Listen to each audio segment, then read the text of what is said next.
Kakaiba ka, oh. Kakaiba ka, oh. Handa ka na ba marinig ang kwento? Handa ka na ba bumilib ng todo? Sa ordinaryong tao may iba't ibang storyang hindi natin akalain pwedeng-pwede. Ang nakikinig, nag-iiba, apante lang kahit may pangamba.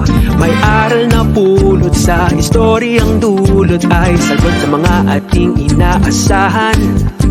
Walang imposible sa Diyos. Buksan ang ating puso at makinig na. Nagpag-iba ka, nag-iibang buhay dahil kakaiba ka. Kakaiba ka. Magandang hapon po sa inyong lahat. It's February 20, 2022. Ikatlong linggo po ng Feb-ibig month, ano? At alam niyo naman po dito, pagka pangatlong linggo ay meron tayong K-Reactions. Ano ba ang K-Reactions? Dito po yung naghahanap tayo, nagsasaliksik tayo, nagsusuri tayo, naghahanap tayo ng mga magre-react, ng mga nag-react dun sa episode natin nung nakaraang linggo. At alam niyo po ba, mga ka-KKK, yung episode natin nung nakaraang linggo una sa dalawang love story natin, ano? At ngayon po, may ipapakita kaming mga samot-saring reaction. Una, from mga nag-comment sa Facebook. Tapos, meron kaming nakalap mula abroad na nag-react na napaka-importanting tao sa buhay ng ating guest noong nakaraang linggo. Pero anyway, ako nga po pala si Adrian Bondok. Akala nyo, mag-isa lang ako ngayon. Tatawagan ko na po ang aking makakasama sa hapong ito, Trisha Villegas. Pasok! Pumapasok na. Ayan na, nakapasok na. Hello, Trisha. Adrian. Happy Valentine's na Happy Valentine's ang kulay mo ngayon. So talagang tanda na February at Valentine's month na talaga. Oo, siyempre, ito yung kilig month, ano? Yes. By the way, speaking of kilig, kinilig ka ba dun sa episode natin last week? Ay, kilig na kilig. Ay, oo naman. Ako pa ba? Nanguna pa ako noon, ano? Napakaganda ng ating kwento nung Sunday. Oo nga, alam ko nga, ang title natin, tama, correct me if I'm wrong, Trisha, ang title natin is I Do Times 2. Times 2, yes. Bakit siya I Do Times 2? Ano ba itong kwento na to? Ito kasi kwento ng isang mag-asawa na nakahanap ng second time around love. Kasi 'di ba, minsan akala natin ang forever iisa lang. Pero minsan may mga kwento na makikita mo siya the second time around. So ito ay kwento ni Doc Charlie at ni Peggy, parehong isang widower tsaka isang widow, may mga kanya-kanyang anak, nagkakilala sa isang blind date. Nagkakilala, nagkagustuhan, pero bago yon may mga prosesong pinagdaanan. At ito'y pinagdasal, pinag-isipan, at nung sila ay ikinasal, ito naman ay kwento ng kanilang blended family. So, ang nakakatuwa dito talaga, Adrian, yung bang reality na mayroong mga nabibless ng forever, not just once, but twice. Ayan po ang summary at ang film review ni Trisha Villegas. Parang spoiler alert, lang yan, ha? Pero para po mas makarelate kayo, mga ka-KKK, ang suggestion po namin ni Trisha i-pause nyo muna ang video na to, panoorin nyo yung video natin, yung episode natin last week. Makikita nyo po yan sa ating Facebook page at sa ating YouTube channel para relate much kayo sa mga pag-uusapan natin ngayong hapong ito. Anyway, Trisha, sabi ko nga, pag-usapan natin, marites ba tayo? Ano ba ang sinasabi ng mga netizens sa kwento ni Doc Charlie and Peggy Lasa? Ayan. Nakakatuwa yung mga comments na nabasa ko. Yung unang-unang comment natin, galing kay Tess Makapinlak. Ang sinabi niya, nakakakilig. Siyempre, ang hindi naman pahuhuli si Mav Banzuela. Ang sabi niya, Ang cute niyo po, kilig much, so cool. Yan. Si Lalat Juan Tatanael naman, ang sabi niya, nakasmile ako listening to the whole episode. Ang gandang love story. At ang favorite ko, so far sa mga comments ay galing kay Det de Guzman. Ang sabi niya, crush ng bayan daw si Charlie with matching emoticon. Yan. Diba? Actually, nakaka-relate ako dyan. Kasi ako rin, crush ng bayan din ako, Trisha, nung kapanahonan ko. So, alam ko ang feeling ni Doc Charlie bilang crush ng bayan. Ano? Yan. Yan, sige, papayag na ako dyan. Totoo naman siguro yan. Wag kang magre-react dyan. Ano? Babasahin ko na lang ang iba pang reaction. Ano? Sabi ni Sige. Luciana Sarinas Dacon, Doc Charlie and Peggy, happy Valentine's to both of you. Wishing you a day filled with happiness and good health and joy. Ang sabi ni Saila Morales, a beautiful love story. Looking at your spouse as a reflection of God's love. Trisha, I think binanggit ito ni Peggy, Yeah. no? That Yeah. Charlie is a reflection of God's love. Love is not just a feeling, but a decision to love, nakaka-in-love. Sinugundahan yan ni Tess Makapinlak, love is a decision. At ito na naman si Det de Guzman. Sabi daw ni Peggy Lasa, he, referring to Charlie, is a reflection of God's love for me. Talagang nakaka-relate po ako kay Doc Charlie kasi gwapo na, maka-Diyos pa yan. Ano? Parang ako lang yan, crush ng bayan. Complete package, no? Complete package lang talaga. Oo, No? sige. Sige, tuloy na natin, ha? Magbasa ka na lang. Okay, tuloy na natin to. Baka saan pa mapunta ang usapan natin. So, ang sabi ni Landa Juan, wow, beautiful love story, Peggy and Charlie. At sinabi naman ni Irene Labitad, thank you, Charlie and Peggy. You truly inspire us. God is always at the center of your lives. God bless. At ang huli, no? At least dito, no? Isa kay Pearl SB, thank you for inspiring us. Enjoyed Peggy's trademark giggles.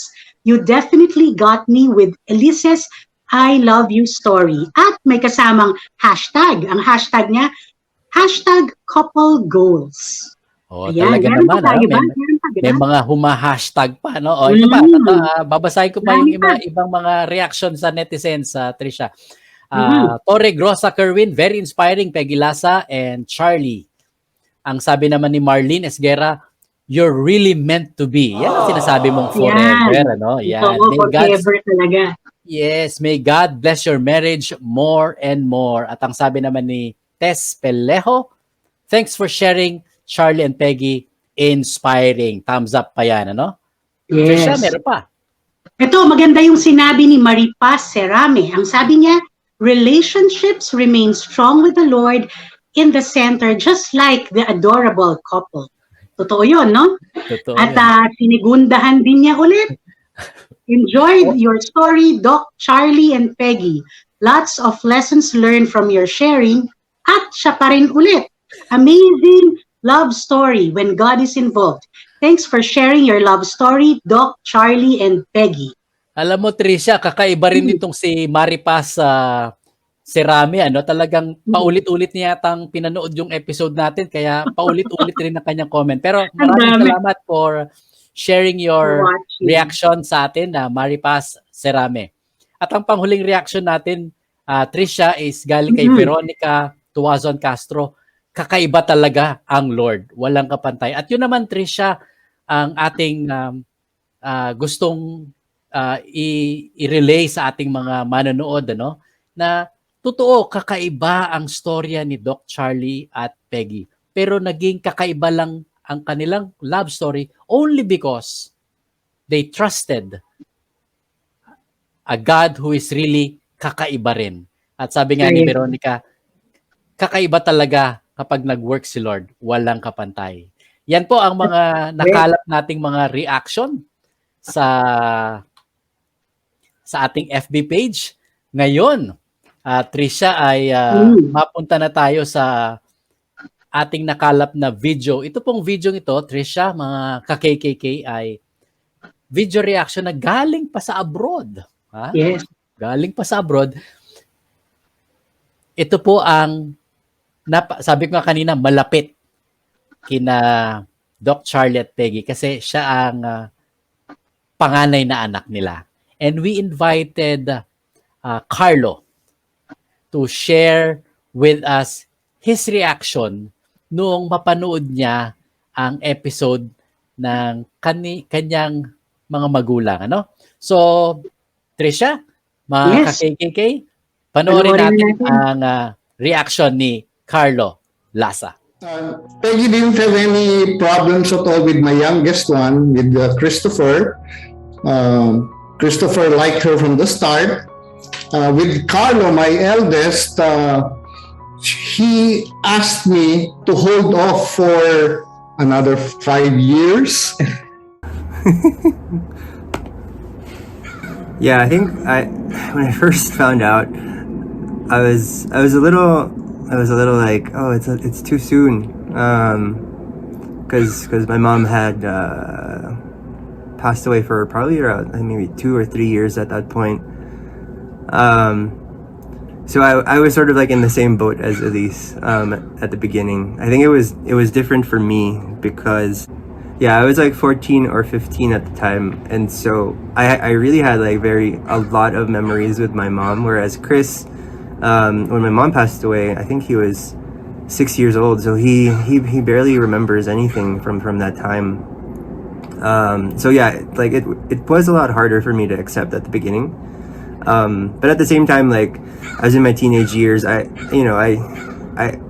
could understand like the journey that my dad was going through at the time, and sort of like his struggles, being a single father to 2 kids, and sort of like I did finally understand like his point about like, you know, needing my brother needing a mother figure to help him grow up. I did eventually get on board.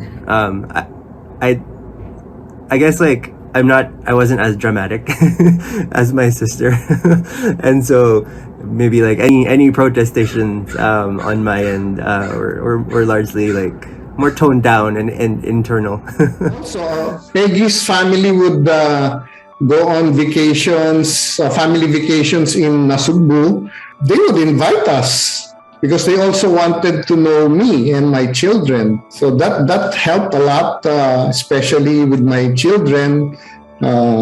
They got to know Peggy's family, and they found out they were not wicked at all. Oh my gosh, I don't know where my dad gets this. So after getting to know Tita Peggy for quite some time, and like spending time with Elise, and also the rest of the extended Alejandro family, it's like we just like warmed up. It was great, actually. It was like having like this new family, like welcoming you into their household, and, you know, like a whole new set of cousins. I remember like the cousins we would play as kids, and it was just like it felt nice, like being a kuya to like this whole new set of people, and sort of like watching them grow up through the years. She would often tell me, I'm not available because I have a prayer meeting, etc., etc.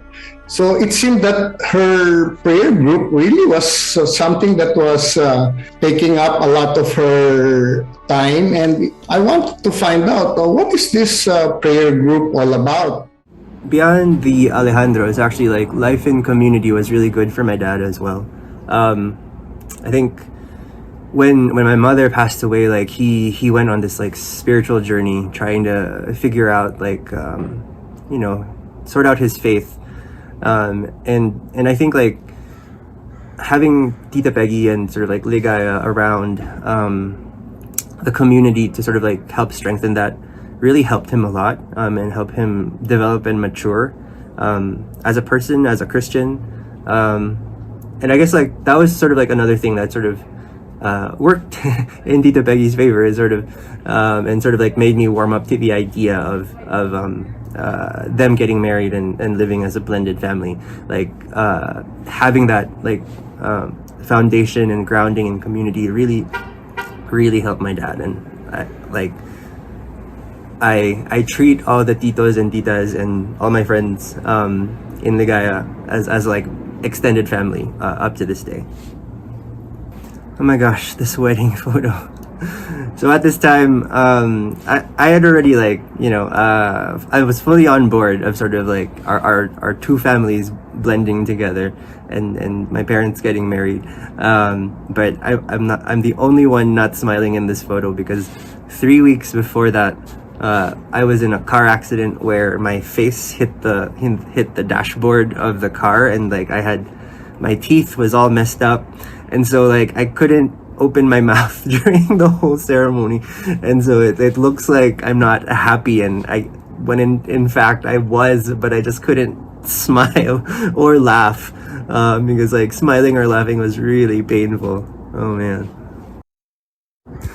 Another thing that I appreciate that's like different with our family, it's sort of like whenever April 20 comes around and my parents celebrate their wedding anniversary, it's like it's not just celebrating them like coming together as one, but it's celebrating all five of us like coming together, like two families like blending into one family. And so I think it's like it's more than a wedding anniversary. Actually, it's like a family anniversary, which is something special and something I treasure.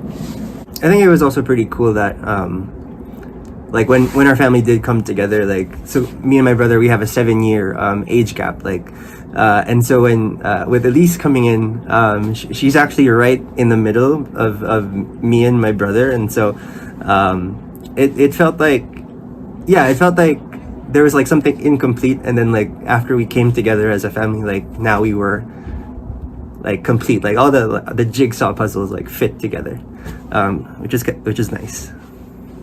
I think my parents are right. Like living together as a blended family, it was like it's a normal family. There wasn't really anything strange or different. Like I guess like having to explain to friends like how, like what the setup was, like how I had like two moms and how I had a stepsister, that was like a little strange at the beginning, but actually over the years, like it's just like second nature to me now. Like I don't call Elise my stepsister, I just call her my sister. I don't call Tita Peggy my stepmom. I just call her my mom. And yeah, like being a kuya to Elise and Chris, it definitely was interesting over the years, because like it's sort of like it's those years where they're trying to figure out who they are, and they like annoy each other, and so you have to like step in and intervene and sort of like be a mediator, as my dad said.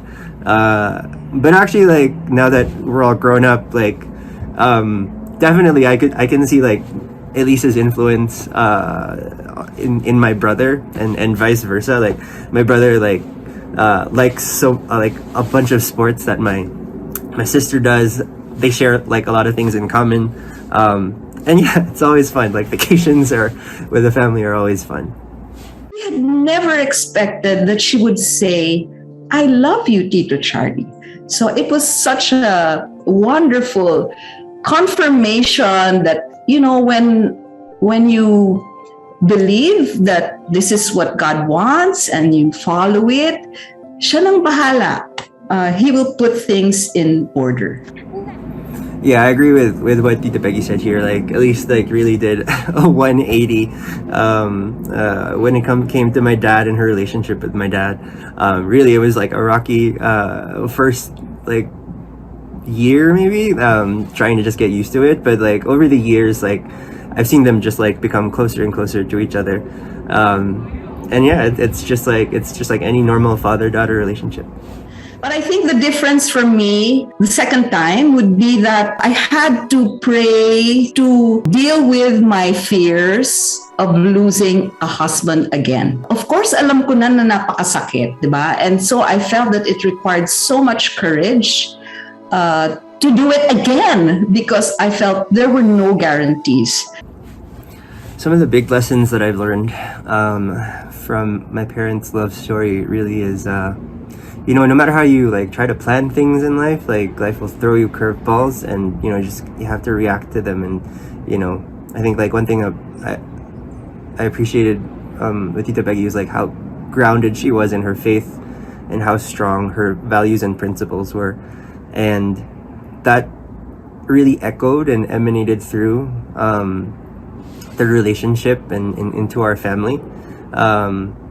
and really like having like really strong principles and values and faith really helps a lot in a lot of things in life. I think another lesson is that like, yeah, no matter like what curveballs life throws at you, there's hope. There's hope for love. There's hope for a lot of things. You just have to be open to all the things that would come your way. Maraming salamat, Carlo Lasa. Yan, Trisha, ang panganay na anak ni na Doc Charlie at Peggy, ano? At talaga namang parang dahil panganay, siya na yung nagsalita talaga, ano? In fact, in behalf of Elise and Chris, who because of certain circumstances could not send their reaction video, but they talagang nagsabi sila gustong-gusto nila, but because of special circumstances they could not accommodate our request. Pero tamang-tama, panganay na panganay ang dating ni Carlos sa pagsasalita niya. So he was actually speaking in behalf of his siblings, you know, of the two, no? So Trisha, ano ba ang masasabi mo dun sa video ni anong naka-strike sa'yo dun sa sinabi ni Carlo? Ako dalawa. Yung unang sinabi niya na Elise and si Carlo really felt that everything was too soon for their dad, di ba? In their minds, it was too soon. Pero alam mo yung timing ng Panginoon, hindi mo matatawaran eh. What we find maybe too soon or too early is just the perfect and right time according to God's plans, di ba? At yung pangalawa sa akin, meron tayong term, di ba, kapag kasalan, ang sabi nila, pag-iisang dibdib. Usually, pag sinabi mo pag-iisang dibdib, the bride and the groom. But in their family, it's so extraordinary na ang pag-iisang dibdib ay sa 5 tao na nakumpleto ang buhay nila. Dahil sila ay naging open at naging inaccept nila yung circumstances, etong gift ng Panginoon sa kanila. Kaya sila kakaiba, di ba, Trisha? Kakaiba talaga. Ikaw naman, no, Adrian. Well, actually, ang nagustuhan ko dun sa kwento ni Carlo ay yung sabi niya, talagang perfect union, di ba? Talagang may forever if you abide by God. Kasi na-attract ako doon sa sinabi ni Carlo nung sinabi niya, hindi ko na tinatawag si Elise as a stepsister or si Tita Peggy as a stepmom. I call them as my sister, my mom. And ang sabi niya talaga na, in fact, silang tatlo, no, si Carlo, si Elise, at si Chris, nag-blend perfectly with Elise coming in as a middle, di ba? Tapos sabi niya, yun, pag nag-aaway sila, ako yung kuya, ako yung talagang, you will not really makikita. Hindi mo talaga makikita that they were two separate families before.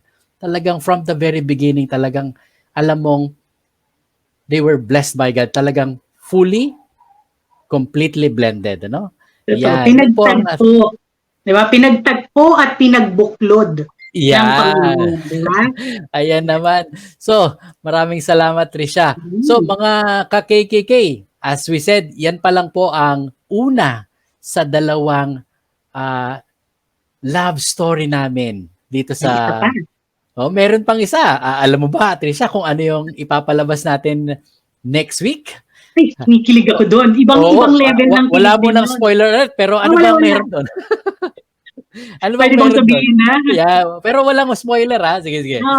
Ano yan, in a nutshell, ito ay ang pagkikita, ang pagliligawan sa panahon ng pandemya.